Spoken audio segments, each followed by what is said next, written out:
আবু হুরায়রা রাদিয়াল্লাহু তাআলা আনহু বলেন, রাসূল সাল্লাল্লাহু আলাইহি ওয়াসাল্লাম বলেছেন, বুনিয়াল ইসলাম আলা খামস, ইসলামের ভিত্তি হচ্ছে পাঁচটি। ইসলাম নির্ভর করে পাঁচটি ভিত্তির ওপর, পাঁচটি স্তম্ভ খুঁটির ওপরে।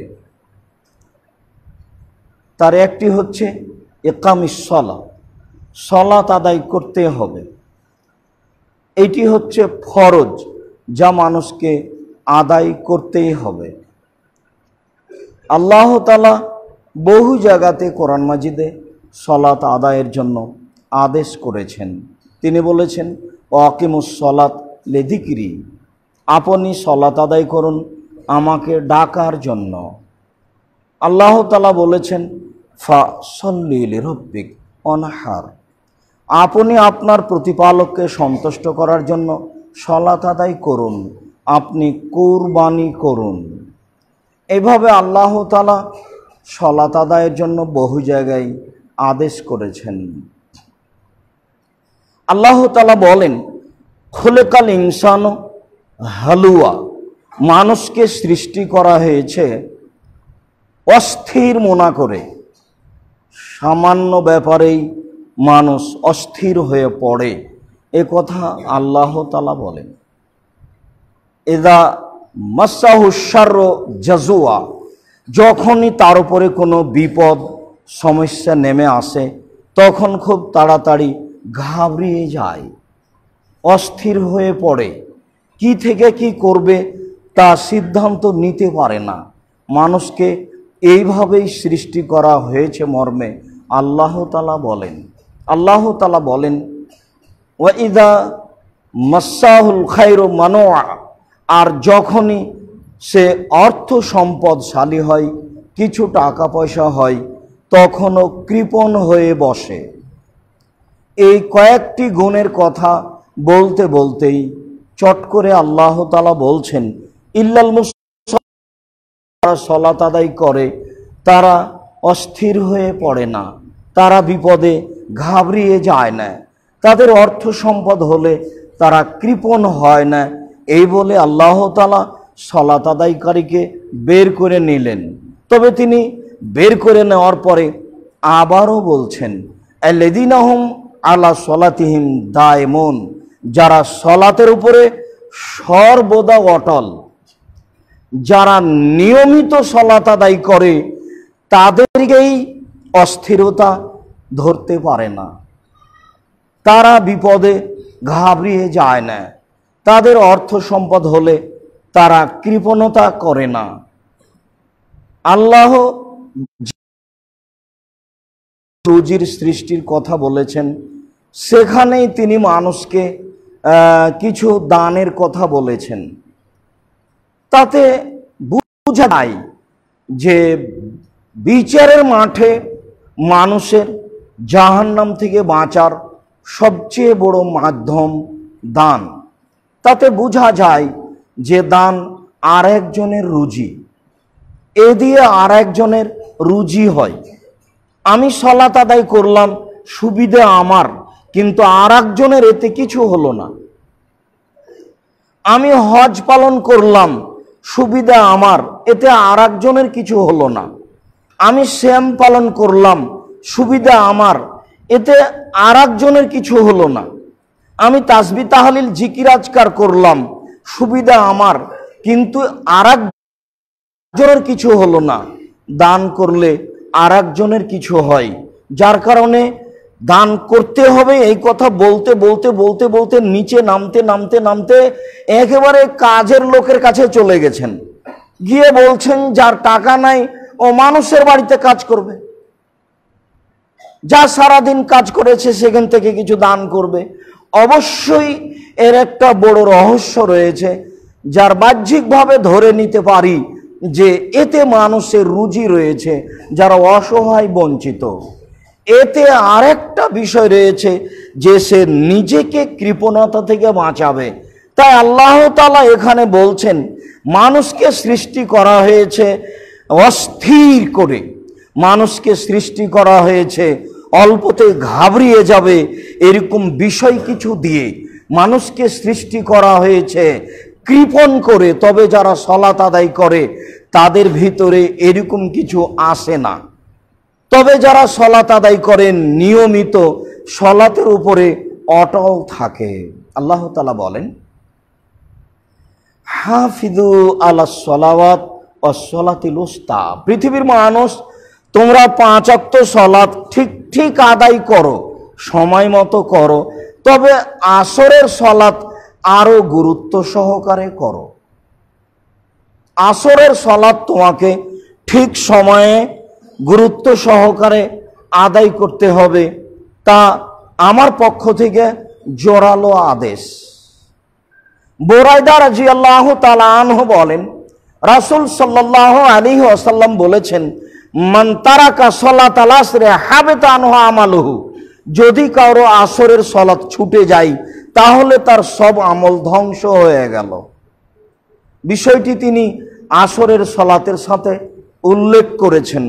5 ওয়াক্ত সলাত সময় মতো ঠিক ঠিকভাবে আদায় করতে হবে, এটা আল্লাহর আদেশ। তবে তার সাথে আরেকটি বাক্য বেশি করা হয়েছে, তা আসরের সলাত আরো সময় মতো গুরুত্ব সহকারে আদায় করতে হবে। এরপরেও ভারত, বাংলাদেশ, পাকিস্তানের, বাংলাদেশের হাজারো লক্ষ কোটি ভাই বোন একেবারেই সূর্য ডুবার পূর্বে আসরের সলাত আদায় করাকে ভালো মনে করছে যে ভালো কাজ করলাম, নির্দ্বিধায়, কোনো চিন্তা নাই। এতে যুগ যুগ ধরে সবাই করে আসছে, মহিলা পুরুষ আত্মীয় স্বজন ধরে নিচ্ছে এটাই ঠিক, অথচ তা কখনো ঠিক নয়। তা কোরআন বলে না, তা হাদিস বলে না। ইন্নাস সালাতা কানাত আলাল মুমিনিনা কিতাবাম মাওকুতা, আল্লাহ তাআলা বলছেন, নিশ্চয় সালাত নির্ধারিত সময়ের উপরে রয়েছে। সারা জীবন সালাতের শেষ সময়ে সালাত আদায় করে নিজেকে সফল মনে করা ঠিক নয়। বরং রাসূল সাল্লাল্লাহু আলাইহি সাল্লামকে জিজ্ঞাসা করা হয়েছিল, আইউল আমালে আহাব্বু ইলাল্লাহ, সবচেয়ে উত্তম আমল কোনটি, যেটি আল্লাহর কাছে অতীব প্রিয়, আল্লাহর কাছে সবচেয়ে প্রিয় আমল কোনটি? তখন রাসূল সাল্লাল্লাহু আলাইহি সাল্লাম বললেন, আস-সালাতু লিআউয়ালি ওয়াক্তিহা, সালাত প্রথম সময়ে আদায় করা। আবু দাউদ, নাসাই, তিরমিজি, ইবনে মাজাহ বিভিন্ন হাদিসে, বুখারী গ্রন্থে এসেছে আস-সালাতু লিওয়াক্তিহা, সালাতকে প্রথম সময়ে নির্ধারিত সময়ে আদায় করাই হচ্ছে আল্লাহর নিকটে সবচেয়ে প্রিয় কাজ, যা প্রথম সময় উল্লেখ করা হয়েছে। এরপরেও শেষ সময় মানুষের কাছে প্রিয় হয় কি করে বুঝতে অবাক লাগে। সম্মানিত দিনী ভাই বোন, বলছিলাম আল্লাহ তাআলা সালাতকে নির্ধারিত সময়ে আদায় করার জন্য আদেশ করেছেন। রাসূল সাল্লাল্লাহু আলাইহি সাল্লাম প্রথম সালাতে প্রথম সময়ে সালাত আদায় করলে এমন মানুষকে সবচেয়ে আল্লাহ বেশি ভালোবাসবেন বলে উল্লেখ করেছেন। সাহাবীগণ বলেন, রাসূল সাল্লাল্লাহু আলাইহি সাল্লাম জীবনে একবার দুইবারই শেষ সময়ে সালাত আদায় করেছেন। তা হলো ওই সাহাবীকে দেখানোর জন্য, যে সাহাবী সালাতের সময় জানতে চেয়েছিলেন যে সালাতের সময় বলে দেন, তাকে একদিন আগে দেখালেন আর একদিন সময়ের শেষে দেখালেন। জিবরাইল ইমামতি করে সালাত দেখিয়েছিলেন, তাতে একদিন সালাতের প্রথম সময় দেখিয়েছিলেন আর একদিন শেষ সময় দেখিয়েছিলেন। এটাই ছিল তার জীবনে শেষ সময়ে সালাত আদায় করা। এছাড়া মুহাম্মদ সাল্লাল্লাহু আলাইহি সাল্লাম প্রথম সময়ে সালাত আদায় করেছেন পুরো জীবন, যা একাধিক সহিহ হাদিস দ্বারা প্রমাণিত হয়। বলছিলাম নফল সালাত।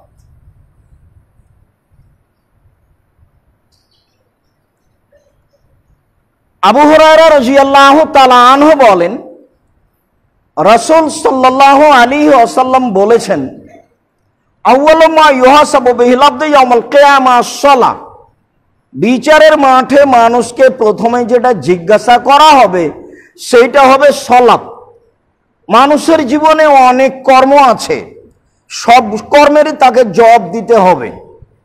কতক্ষণ বিচারের মাঠ চলবে তা মানুষ জানে না।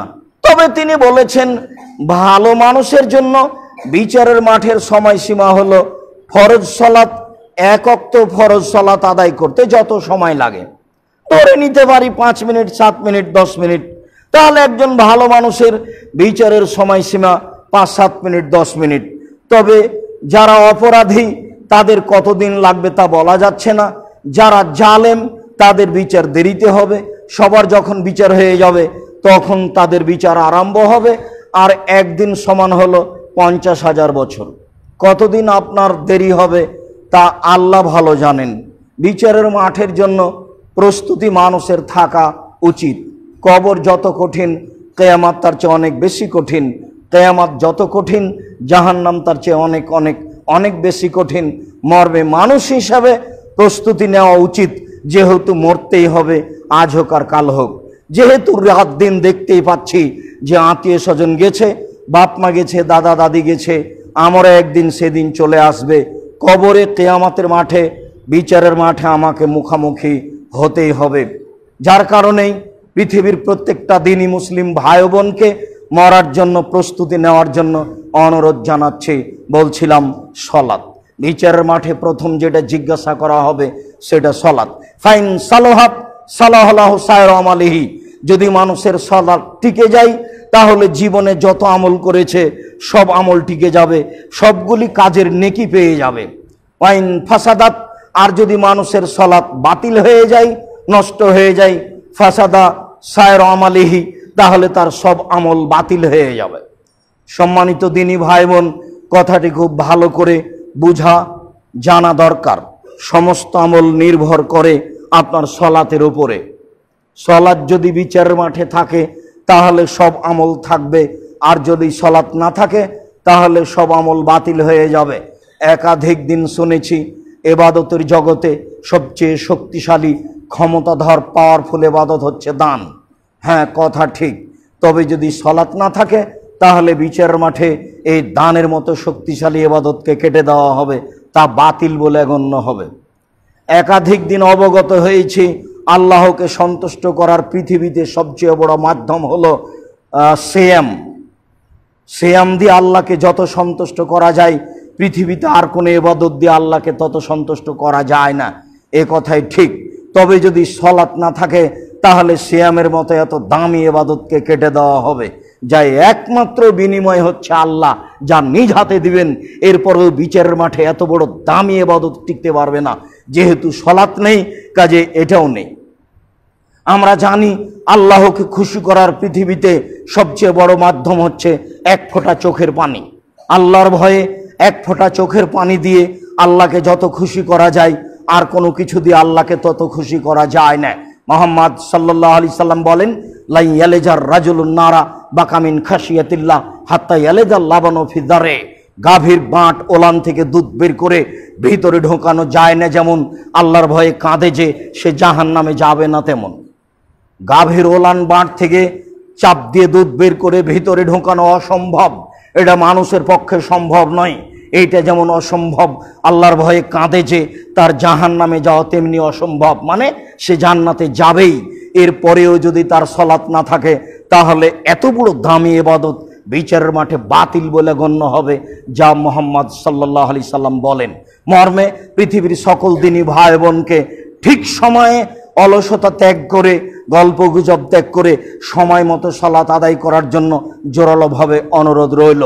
সাথে সাথে পরস্পর সবাকেই, মা চাচি খালা ফুফু আত্মীয় স্বজন সবাকেই সবাই বলবেন সালাত আদায়ের জন্য, এইটা বলার জন্য জোরালোভাবে অনুরোধ রইল। পরস্পরে পরস্পরকে বলুন অলসতা না করে, যেহেতু মরতেই হবে, এই ইবাদতের মুখামুখি হতেই হবে, যা সর্বপ্রথমে হতে হবে, মর্মে প্রস্তুতি নেওয়া একান্ত জরুরি।